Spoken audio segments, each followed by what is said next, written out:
So on the current event response, you will pick a response from one of your classmates, and you will give me your opinion of what you thought of that article. And you will send that not only to myself as the section instructor, but you will also send a response back to the author of that current event. So each week you'll have to do a current event and a current event response. Okay, if we move back down to our assignments, each week you will be required to do learning objectives, and these you can find at the beginning of each chapter, and they are questions about information that you will find in the chapter. So you will read the chapter, and then you will be able to answer the questions. Usually there are about 8 or 9 questions for each chapter. And you will, again, submit those to me via email. So you will go to the email section, if I were to do it. You'll go to the email section, and you will create a message. And again, who you send it to is just to me. So all section instructors, you close it out. And then you will type your answers all in this box. So you'll just do one. And you don't have to type the questions. I know the questions by heart, but if you'll type the just your answers.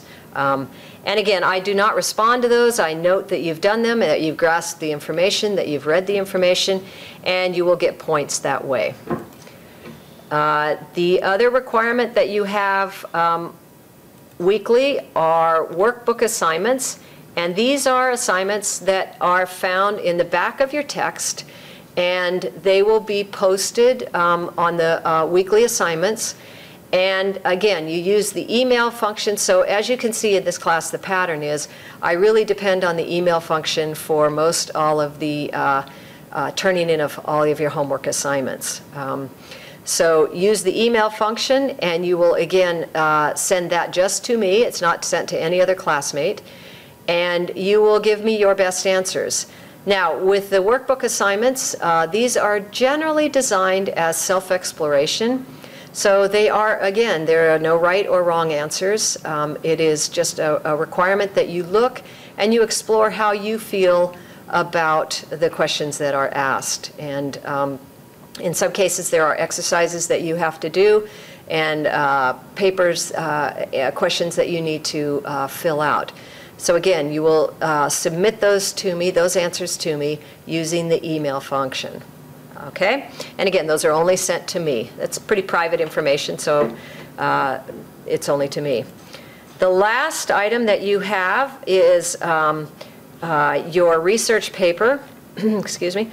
And that is a research paper that is a 5 to 6 page paper.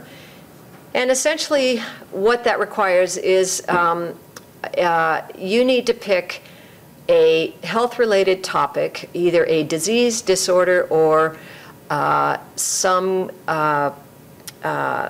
specific illness or condition that you wish to research. That I always encourage students to use disease, disorders, conditions that are personal to them, because it means so much more when you are able to research something that that has impacted your life or your family's life in some way. So you are to do a research paper, and my intent on that is that at some point in your life, all of us are going to either experience a diagnosis or have a family member experience a diagnosis, and I want you to have some skills and abilities to research and to find out more specific data about that. So that is my intent for this research paper. So if you have questions about what you want your paper to be on, please contact me and email me and say, hey, I'd like to do my paper on multiple sclerosis or breast cancer or kidney disease or alcoholism or any number of disease, disorders, conditions. Over the years, students have done everything from ingrown toenails to Asperger's syndromes to all kinds of different conditions. I list exactly the matrix that I use to grade. So as you are developing your paper, please make sure that you have these 6 items included in. And if you do that, you pretty much will be guaranteed of a good grade. I am not looking for cutting and pasting or taking off of the internet. Again, I have no problem with quotations and giving credit where credit is due. We follow all the same rules online as far as plagiarism, and trust me, by the end of the semester, which is when this paper is due, I have a very good working knowledge of what your writing skills are and what your writing abilities are. So if all of a sudden you're coming out with 15-syllable words, I'll happen to know that they were probably picked up from some other source. So please give credit where credit is due.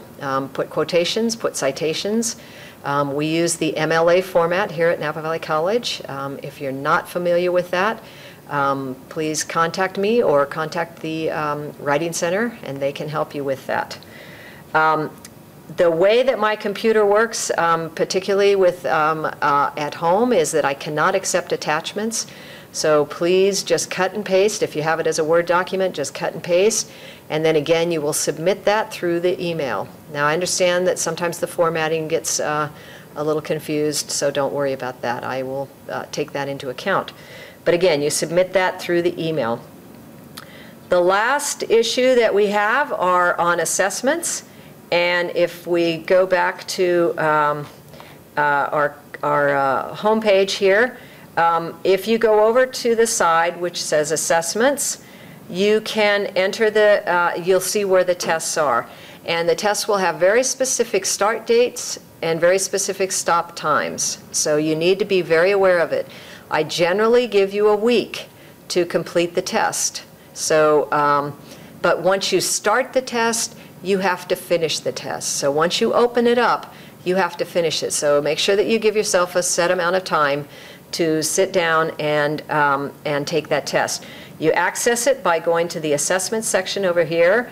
And as you can see, test 3 is currently open. I'll go ahead and show you that just so you get an idea.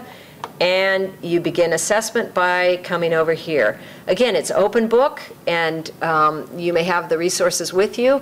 My objective is that I don't want you memorizing and spitting it out and then forgetting it as you walk out. So I really am encouraged that you will learn and assimilate the information and have a practical knowledge of it. That's where the assessments take place. So hopefully you will be aware of those start and end dates. And the last thing that you will be aware of is I put all of the assignments down. Now this is of course for my spring class right now. But as you can see, I tell you exactly what is expected of you each and every week, what the assignments are, what the workbook assignments are, and when the final paper is due, etc. Now this, of course, will not be your dates, and so when you log on, you'll have a different set of dates. The last week of the semester, I expect you to give me a written evaluation. The way that I improve my teaching in this class is to build on the feedback that you as the students give to me. And it's actually the only way that I have access. And you don't have to wait, of course, until the end of the semester to give that feedback. I'm very open to you giving me help and help in making this course better for everybody in the subsequent semesters. So again, if you have any questions about this, I'm hoping that I have answered your questions. And if not, everything is pretty clearly written out on the course content section.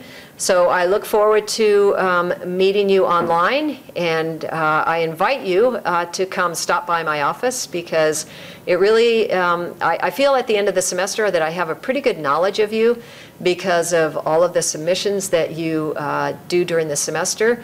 But I also feel like I could walk right by you in the grocery store and never know that you were my student. So it's really quite nice for me to put a face with a name. So I invite you to come by my office. Again, I'm located in the Physical Education Building downstairs in the faculty offices.